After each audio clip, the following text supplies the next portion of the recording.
Dear Aunt Flo is a podcast about bad periods, and I'm your host, Elisa Michelle. Every month, we'll dive deep into my own vaginal monologues as I discuss my journey with endometriosis and share stories that we wish someone would have warned us about sooner. I am your new period BFF, so let's get comfortable speaking about our cycles. All right, we're here. Hello.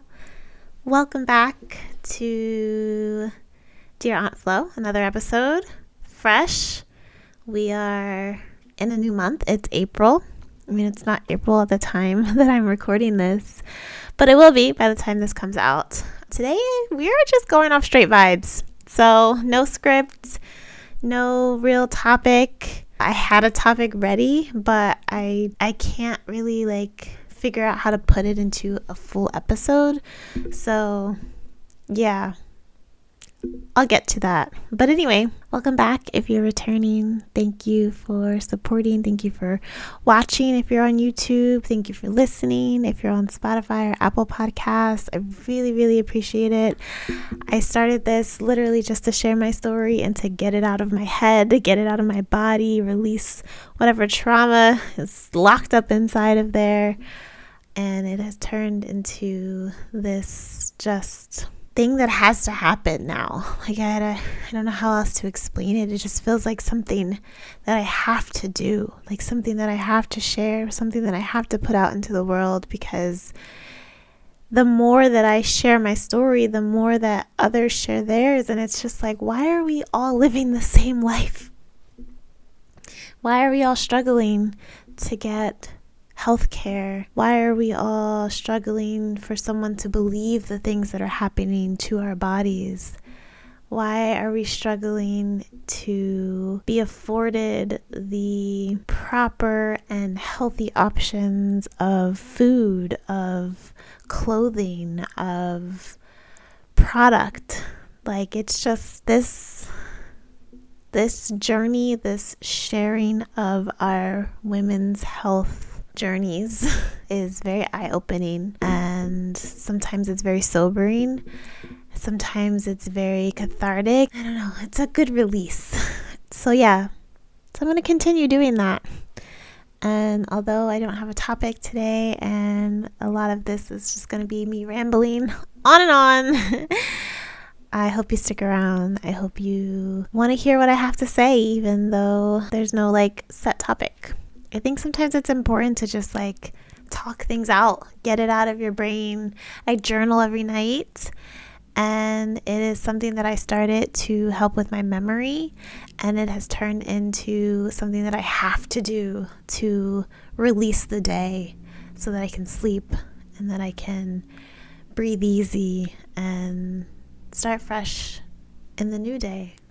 You know, if God affords me the ability to wake up the next morning, I'm putting 2 feet on the ground and moving forward.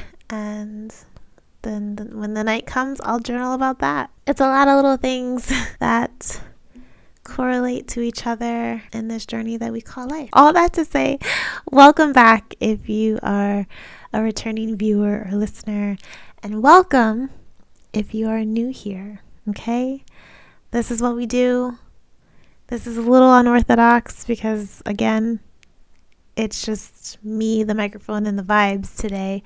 But yeah, this is it. This is me. So yeah, if you're not already subscribed on YouTube, please click that subscribe button. Please turn those notifications on. Hit the like button. Comment below, where are you listening from? Where are you watching from? Tell me about you. Tell me about your story. Do you have endometriosis? Do you have endometriosis? Oh my gosh, I can't speak today. I can't speak a lot ever, but today is one of those days. Do you have PCOS? Do you have just irregular periods? Maybe you have what you think is a normal period. Share those stories too so that we can have some hope. We need hope over here. Maybe you have fibroids. Maybe you have cysts. Maybe you've had surgery in the past. Maybe you have to have surgery again. Share those stories. I think that the more we normalize what's happening to our bodies, the better care that we can get, the better we can advocate for ourselves and for others. And the more people will speak up about what's happening to them, because I come across a lot of women who kind of expect their period to just be bad. And that's not the case. I've learned over the past 7 years almost now that your periods shouldn't be painful. Your periods shouldn't take you out and take you down every month. Your periods shouldn't cause you to call out of work or not be able to go to school or not be able to get out of the bed. Like, that's not normal. That's not a normal period, and you should get looked at by a doctor, and you should find a doctor who cares, one, who listens, two, and who's going to do what they need to do to help you. Because a lot of times we ask for help, we seek help, we crave help, and we don't get it. We get dismissed, we get othered, we get told that it's all in our heads and it's just hormones. And while yes, it may be hormones, they can be regulated. And no, not with birth control, because those are fake hormones. They're not real hormones, they're synthetic hormones, and they do more damage than they do good.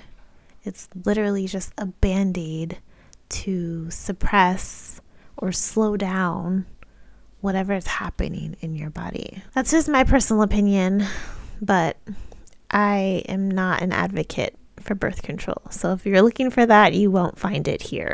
Not on this channel, not on this podcast, not ever. So just keep that in mind. For some people, it might be your be-all, end-all, be-all. And if you feel safe doing that, then that's on you. But for me personally, my body does not like it, and I don't find that it is a course of action to help what's happening in my body. So yeah, I will leave it with that. So yeah, today we're just yapping. I guess I can update you guys on what's happening with me. At the time you're watching this, it would have been last week. So I will say last week I had an MRI. This is my second MRI. The first one I had was the beginning of 2024, literally like the second day of January 2024. And that MRI showed that I had a small cyst. I think it was like less than 2 centimeters, fibroid, and that my endometriosis was tethering to my rectum. And at the time, I was told that these things are small, it's no big deal, but do keep in mind that your cyst could rupture at any point in time, so you're just like a ticking time bomb waiting to go off. And the tethering to your rectum, yeah, we could do surgery, but then you might end up with colostomy bag for the rest of your life. So keep that in mind too. We can put you on birth control to slow down the growth of these things, or can just wait it out and see what happens. And oh my goodness, I pretty much waited it out and found out what happens when you do that. So right, fast forward to last week, I had another MRI. As of this recording, I don't have the results yet, so I can't share those yet. But prior to that, when I was in the hospital earlier this year, that cyst that was less than 2 centimeters had grown to 8 centimeters. And so now I'm going to see if what I've been doing for the past 2.5 months or so has helped. And the things that I've been doing are castor oil packs. So I purchased an amber colored bottle of castor oil, organic castor oil. I was gifted for my birthday, a pack. So they're like cloth packs that you put, they're like wraps that you put around your stomach. And my case, it came with one that goes around your abdomen, and then like one that goes around your neck or something like that. I think it's for your neck or for your head or something. I don't remember.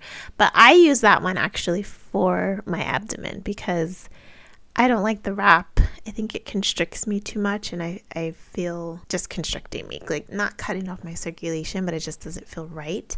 So I put the one that goes around your neck because it's smaller. I just place that on my abdomen in between like whatever pants or shorts that I have on for the night, and I just wear it all night.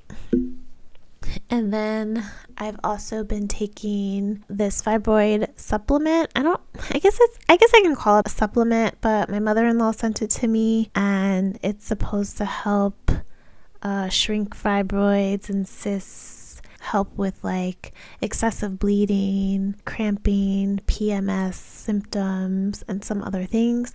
And it really is, it's liquid form. It tastes disgusting, but not like a gag disgusting, just like bitter. Like if you're not used to like things that are like bitter and strong, you probably won't like it. Yeah, I take teaspoons in the morning and 2 teaspoons at night.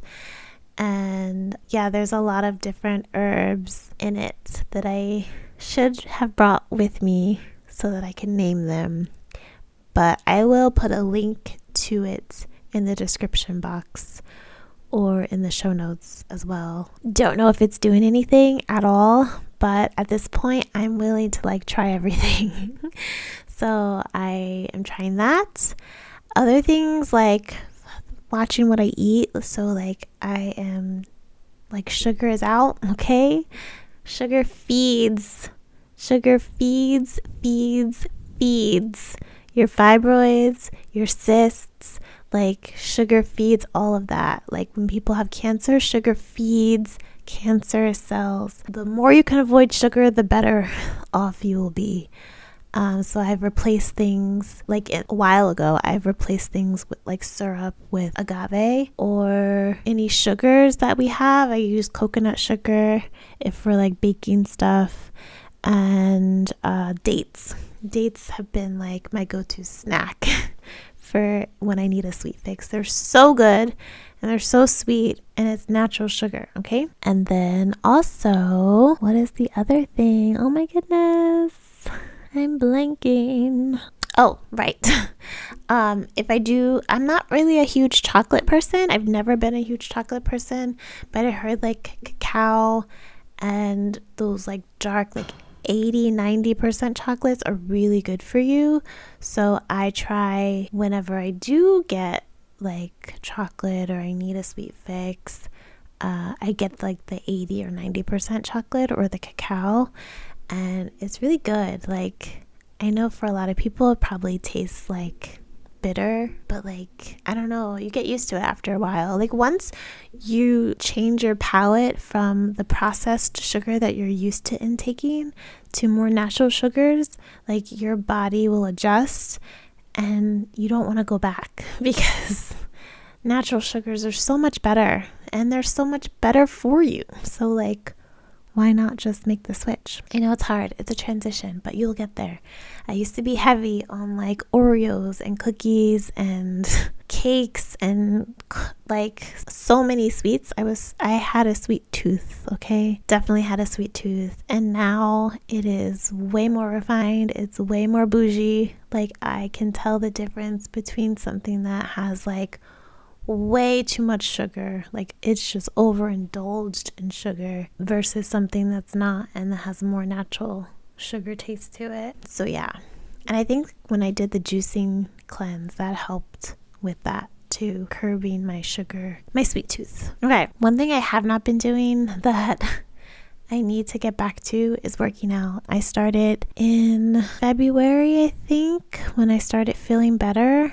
I was getting back into the gym because literally I feel like my stomach and my butt switched places, and now I'm consistently bloated, where I look like I'm at least 2-3 months pregnant, and then my butt is just flat. Like my butt is completely gone, and it's so embarrassing, but that's where we are now. So I am just dealing with that in my own way, but I have not been motivated to go to the gym. I haven't been motivated to work out. I haven't been motivated to just want better for myself, and I think a lot of that is just because for the most part I am like in a constant state of discomfort. I won't say pain, but definitely a constant state of discomfort. If we go from like menstrual cycle week is just straight pain, and then it goes into discomfort for the remainder of the cycle, in the 28-day cycle. And right now my cycle is 31 days in between. So I have 10 to 14 days where I'm actively bleeding, and then the other 14, 15 days I am either spotting a little bit, or I have this nerve pain from what I'm guessing is the cyst. So my whole my right leg, my right thigh, and my pelvic area on the left side, I get these sharp, intense pains that last for hours at a time on any given day. It's the absolute worst. I don't wish it upon anyone. And the only thing that has helped curb that, which also takes forever to kick in, is ibuprofen. But I also, on the flip side of that, I'm pretty sure my body does not like ibuprofen anymore. And I'm at a loss as to what pain medications to take. I don't want to take any, obviously, but I have to do what I have to do because I can't be in pain. So I'm stuck between a rock and a hard place on that. But yeah, taking the ibuprofen has an aftertaste, is the best way I can describe it. So I will take it. It will subside the pain, the nerve pain, and I'll be fine. But then the next day, I will get intense abdominal cramping, and that's the worst, and that lasts for a few days too. I'm assuming while it gets out of my system. So I just I feel like I'm in a constant state of discomfort, and that I can't win. Anytime I get a little bit ahead, I get 10 steps backwards, and it's very frustrating for me, because I really want nothing more than to be well. I want to be healthy. I want to feel good. I want to continue with my 5 a.m. wake ups and pray and do my devotions and have my time with God, and then go and work out all of my frustrations. And I was on such a regimen with that, and I loved it, and my body craved it, and I felt so good after. But right now my body is just I guess just stuck in a state of terror or trauma, where I don't want to upset it in any way. And so the less I do, the better. And I don't think that it's healthy. So I'm going to work that out in therapy one day.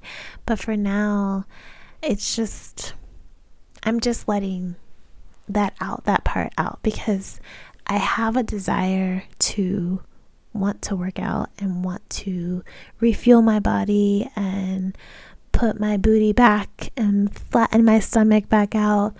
But a lot of it, I think, is a fear. And I know that God did not give us the spirit of fear. And I am working to rectify that, but it's going to take some time. So anyway, have not been working out, but I need to be.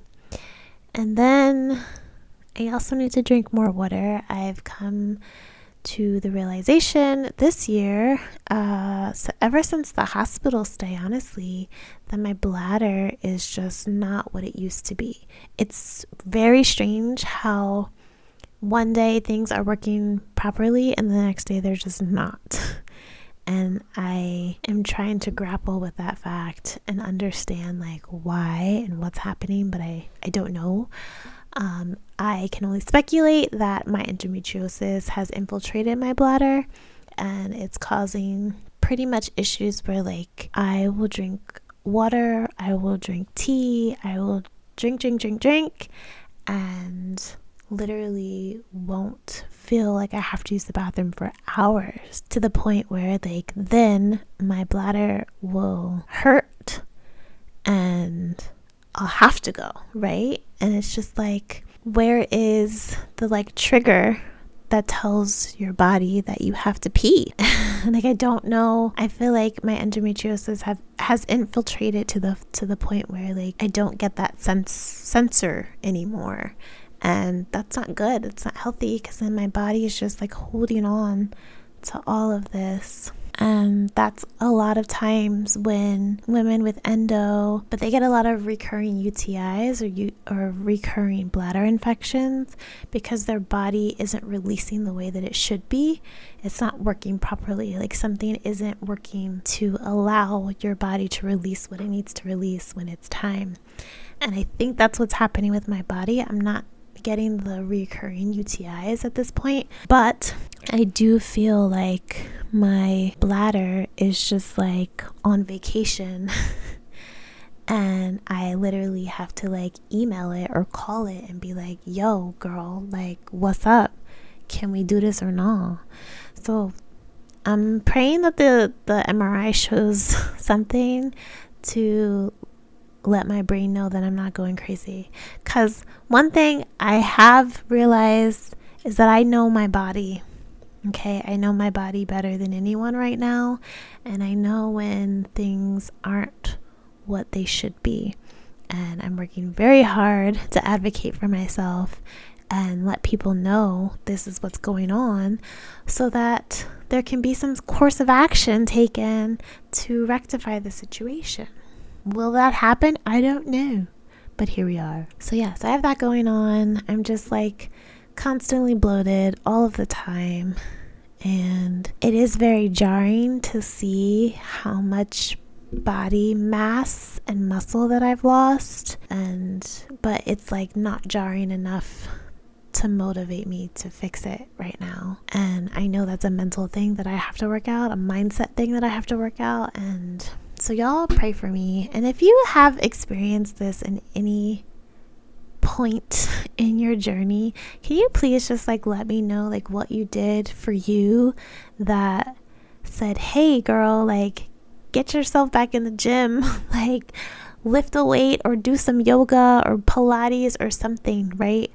A lot of it too also is visually I lost the weight, so my clothes don't fit like they used to.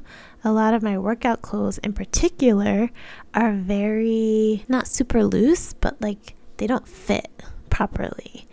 And that's annoying for one when you're trying to work out and you're having to like pull your pants up all of the time.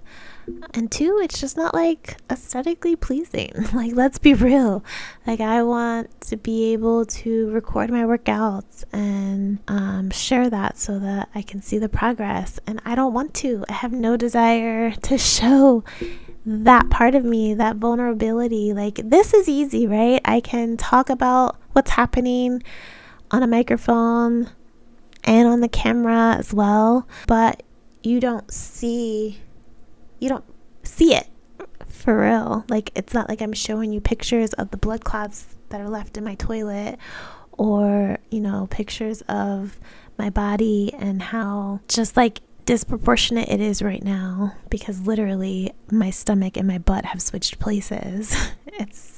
It's really weird, but that's like the best way to describe it. So yeah, I'm stuck in this space of like wanting to do better and wanting to be better and not knowing the next step to get there per se. So yeah, I think I lost what I was saying. I definitely lost what I was saying. So anyway, in a few weeks, I have a consultation with an OBGYN oncologist who will potentially do my surgery should I decide that I need surgery, which I think that I do, because even if I take these supplements and they magically shrink my cysts, I still have the tethering to my rectum, and now what I'm thinking is a tethering to my bladder or my intestines, because something isn't right. So like those things need to be rectified. And yeah, and the cyst itself, since it's blocking my tube, like I'm unable to get pregnant. So there's that aspect of things too. Like I am on this fertility journey that I can't even be on. I don't know, guys. It's a really weird space. It's a really weird time for me. I never thought that I'd be here. I didn't see this for myself. And the hardest thing is not knowing how it happened, right? Like not knowing what causes endometriosis and what causes PCOS. Like there's no origin story to this. It's just like one day my body decided to not stop bleeding for 2 months straight, and then it was just like a domino effect beyond that, right? So I don't know what's next for me. I'm also in a space where I'm not motivated to work out. I'm not motivated to work. Like I have a small business and I have not been actively working in that small business since December of 2024. And for me, that is so hard. It's so hard because I preach self-care, self-love. I preach worthiness. I preach love and light and joy. And I'm not feeling any of that right now. That's really hard to reconcile with. Like, how do I preach all of these things and not practice them? Yes, I journal every night, but it's more so to just get the day out of my head so I can sleep, and not necessarily to self-improve. So yeah, I didn't think I'd be here.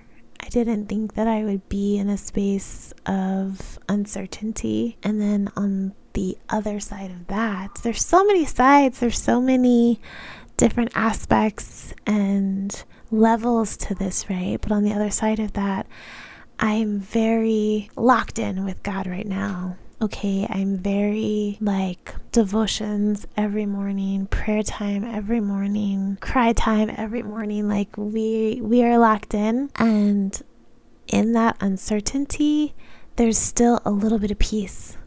And that can only come from him, because I don't have it. I don't have the capability, the capacity to bring peace right now, because it's chaos everywhere in my mind. There's chaos in my heart. There's literal chaos in my uterus.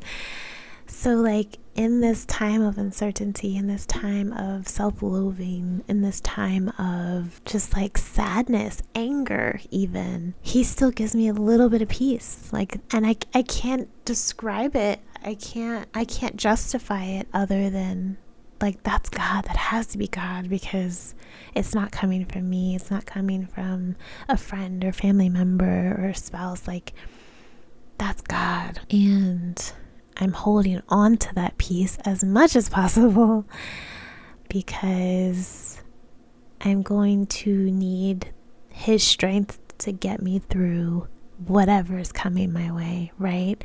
I've been through the hell of the hospital stay and the recovery from that. And now, you know, these little things that happen during the cycle and after the cycle and before the next cycle. And then it's like, what's next, right? The MRI results, the consultation with the surgeon, the possible surgery, the recovery from the surgery, and then the process of, can I now start to bring life into this world? Like, is that going to be afforded to me? I don't know.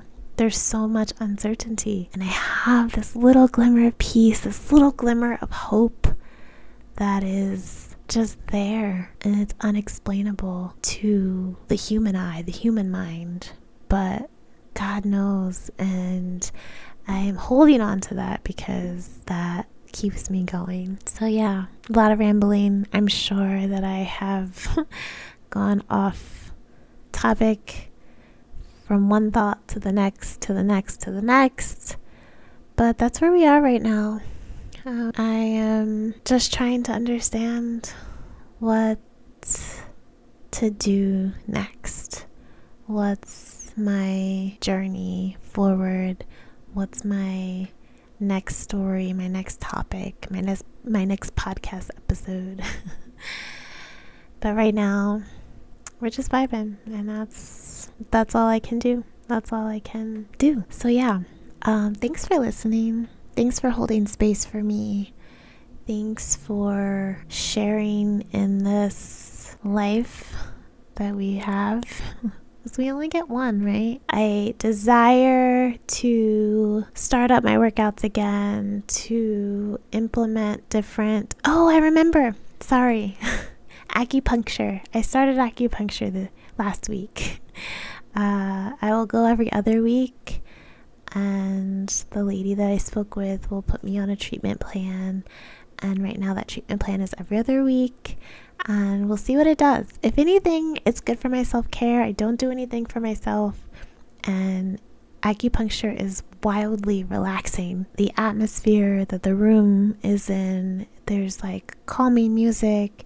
There's heater things. It's like a heat lamp that goes over your body. And it's just very like peaceful. Yeah, so that's another thing that I have implemented into my regimen of natural ways to alleviate what's happening inside of my body. Right. I know some people try like meditation to release whatever trauma they may be holding on to. I haven't gotten there yet, but I might look into it. But anyway, so yeah, that's what's happening. And now I don't remember how I was ending this. Oh, I don't have a affirmation. This is like a bonus episode, I guess. So there won't be an affirmation this time around. But yeah, I hope this resonates with someone. Please let me know if it does. Leave me a comment. Shoot me a DM if you want to be anonymous and you don't want to share, your story. I'm very open, very transparent. I try to help where I can. And if I can hold space for you, I would love to. Yeah. Okay. Well, we've reached the end of this rant, this venting session. So if you would like to subscribe, I'd greatly appreciate it. Subscribe on YouTube, follow me on Apple Podcasts or Spotify Podcasts. If you have been listening for a while and you have yet to leave me a review, what are you waiting for? Leave me a review. Let me know how you found me, what you think of the podcast. Share your story. Yeah, I want this to be an open community, open forum community. I want us to be able to kiki with each other, share our war stories and share our success stories. If you've had surgery and it was successful for you, share that. Like, give someone hope. I think the more that we tell our stories, the more that we share what's happening with our bodies, the better. I wholeheartedly believe that. I think for too long, women's health just was not a priority. It still isn't a priority. And I think we need to take back that narrative and make it a priority. So yeah, that's my story. All right. I love you. I see you. I hear you. Peace. Hey BFFs, thanks for tuning in to Dear Aunt Flo. If you enjoyed this episode and would like to show support, be sure to subscribe, rate, and review on Apple Podcasts. This will help more period BFFs find our community and add to the conversation. Follow on IG at dearauntflo.pod and let me know what topics you'd like to cover this season. Catch you in the next episode, period.